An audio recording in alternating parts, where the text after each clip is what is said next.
one has to have a high index of suspicion to be able to diagnose Angelman's disease. And we find that typically how it will present with many of these patients is delayed milestones that the patients will have. And if a physician has a high index of suspicion, then of course you send a patient for genotyping and you're able to confirm the diagnosis. But if, in addition to that, also some of the patients actually are diagnosed when they begin to develop seizures. And typically the first diagnosis of these patients is typically made between the ages of 2 and 3 years old. And at that period of time, also in addition to the delay in the milestone, some of these patients will have had seizures as well. In terms of who diagnoses it, it's something that we are still learning.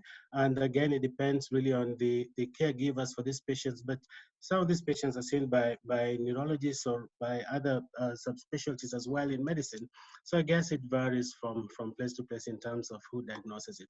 But again, the work that's done by the foundation, as well as now the awareness that is becoming more and more, I think it's becoming easier to be able to identify the symptoms of Angelman's disease and to be able to diagnose it earlier.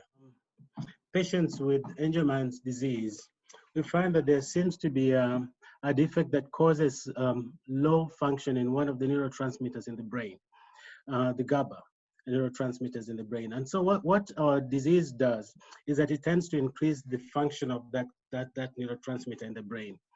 What we find is that when this neurotransmitter is low, then the results of it tends to be hyperactivity, so that you find that the patients tend to be more hyperactive, they have motor dysfunction and that kind of thing. But the therapy that you're giving, which, not giving rather, but evaluating currently, which obviously is not yet approved, but which we hope to be approved, will tend to reduce some of the hyperfunctions that we have when we do not have adequate GABA function.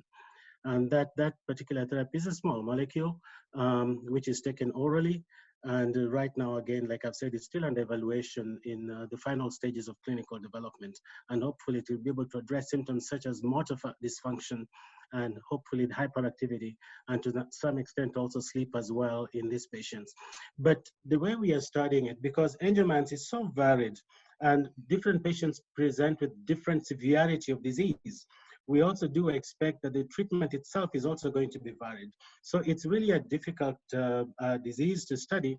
And because of that, we are actually looking at the overall functioning of the patient, so that we're not just looking at one aspect, but we are hoping that we'll be able to look at the patient holistically and say that they've actually improved relative to the time before they began to get treatment.